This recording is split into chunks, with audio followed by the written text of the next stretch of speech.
पूरे मामले में मजिस्ट्रेट लेवल की जांच होगी। महाकुंभ में आग लगने के बाद जो जानकारी मिल रही है वो ये कि इसमें मजिस्ट्रेट लेवल की जांच की जाएगी ताकि ये पता लग सके कि आखिर क्या कुछ वजह रही।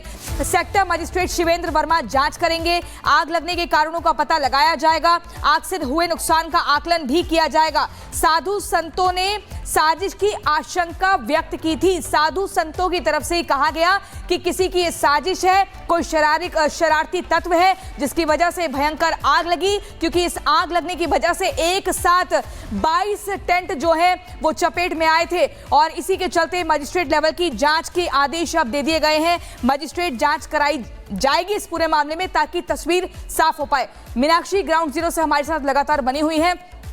मीनाक्षी, जब ये बीते दिन खबर आई, हर कोई हैरान हो गया कि शाम को 4:08 में महाकुंभ के टेंट में आग लग जाती है और कई सारे टेंट इसकी जद में आ जाते हैं, लेकिन 22 मिनट में कंट्रोल कर लिया। अब मजिस्ट्रेट जांच की बात की जा रही है। साधु संतों को आखिर क्या शक हो रहा है?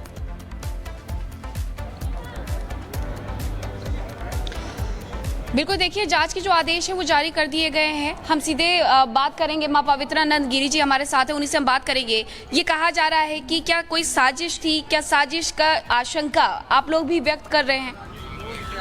साजिश तो मतलब अब क्या है, कुछ खराब, इतना अच्छा जो हमारा पर्व चल रहा है उसको ख़राब बनाने के लिए साजिश भी हो सकती हैं, क्योंकि वैसे ही सारी लोग हमें बोल रहे हैं कि इस बार का मेला फ्लॉप है या ये अच्छा प्रशासन नहीं है, लेकिन कहीं ना कहीं ये भी हो सकता है। और एक घटना इतनी बड़ी होने के बाद भी हम लोग चैन से ना बैठे, हम सबकी सुविधा के लिए ख्याल रखें।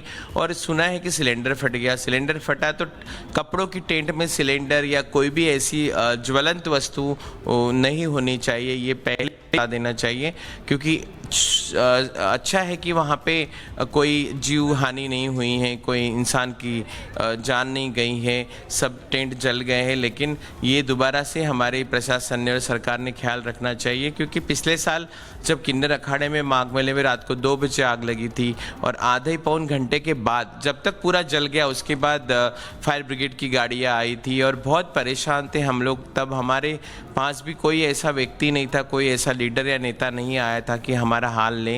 हम 3 दिन एक टेंट में रहे, वहां पे हमारे सवाल कई हैं और उनके जवाब आने हालांकि अभी बाकी हैं। लेकिन अब मुल्ला अफरोज, जिसका तार अब डी कंपनी से जुड़ा, यानी पूरी साजिश आखिर कैसे बड़े लेवल पर रची जा रही थी संभल को आग की दंगे की आग में झोंकने के लिए। साहिल हमारे सहयोगी इस वक्त ग्राउंड जीरो से संभल से हर एक तस्वीर पहुंचा रहे हैं। मुल्ला अफरोज की तस्वीर भी साफ हो रही है साहिल, और साजिश आखिर कितनी बड़ी है संभल को जलाने की।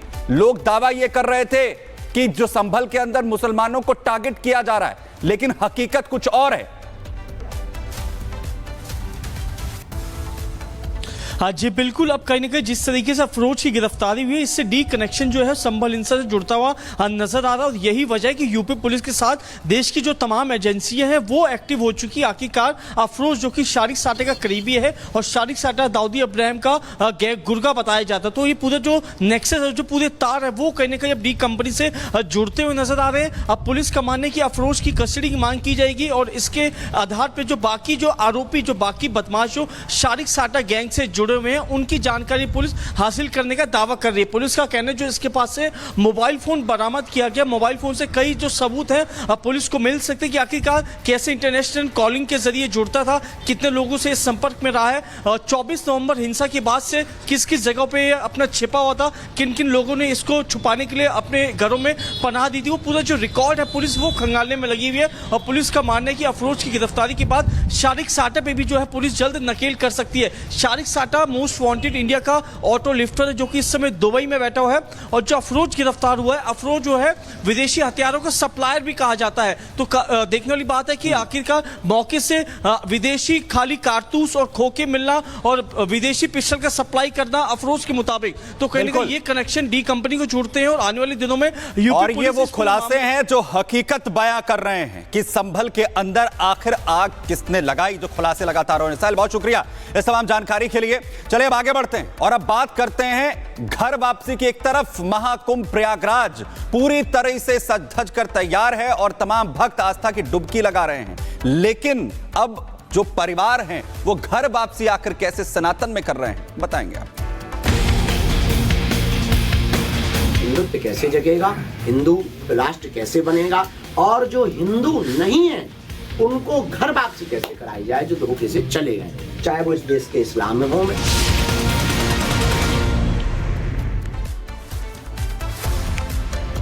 तो घर वापसी की शुरुआत हो चुकी है। दो ऐसे परिवार जिन्होंने सनातन धर्म में घर वापसी की, लेकिन सियासत जाहिर है एक के बाद एक शुरू हो चुकी है। महाकुंभ 13 जनवरी से शुरू हुआ और उसके बाद जहां बड़ी संख्या में भक्त दर्शनों के लिए पहुंच रहे हैं, तो कुछ ऐसे भी हैं जो बहुत ज्यादा सनातन धर्म से प्रभावित होकर वापसी कर रहे हैं। दरअसल बाबा बागेश्वर जिन्होंने कहा था कि वो 24 से 25 के बीच प्रयागराज पहुंच जाएंगे और सनातन धर्म के अंदर जो लोग हैं, जो ध्वजवाहक है, बड़ी संख्या में उनके साथ जुड़े, इसकी शुरुआत वो करेंगे। और वहीं अब हिंदुओं पर अत्याचार नहीं होने देंगे, इसकी बड़ी बात बाबा बागेश्वर की तरफ से कही गई। उन्होंने कहा कि लोगों की हिंदू धर्म में हम वापसी करवाएंगे।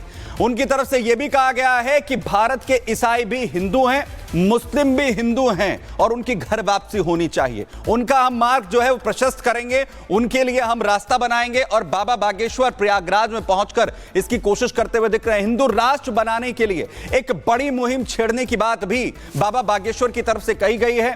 हिंदू जगाओ हिंदुस्तान बचाओ मुहिम जो है वो छेड़ी जाएगी और सनातनियों को सनातन से हम भटकने नहीं देंगे। सनातनियों को सनातन के साथ जोड़कर और जो घर वापसी करना चाहते हैं उनके लिए हम तमाम कोशिशें यहां पर करेंगे। वो तमाम बड़ी बातें जो बाबा बागेश्वर करते हुए नजर आए, और सबसे बड़ी बात जिस तरीके से उन्होंने ऐलान किया था, बिल्कुल उसी तरह से जो सनातन के अंदर धर्म वापसी है, जो घर वापसी है, वो होती हुई भी इस वक्त नजर आ रही है। क्योंकि दो परिवार आखिर कैसे अब सनातन के अंदर घर वापसी करते हुए नजर आए हैं। आपको याद होगा कि मौलाना शहाबुद्दीन ने बीते दिनों दरअसल सीएम योगी को एक चिट्ठी लिखी थी और यह कहा था कि मुसलमानों के धर्मांतरण का प्लान किया जा रहा है, जिसके बाद काफी विवाद भी हुआ था।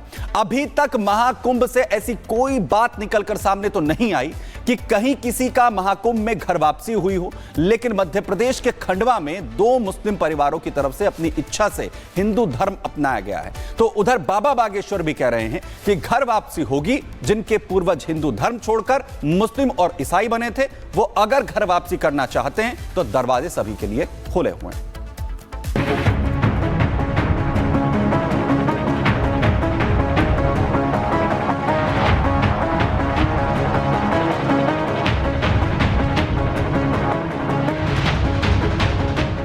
पहले मुंडन, फिर हवन पूजन, फिर आरती और पूरे रीति रिवाज से हिंदू धर्म में वापसी।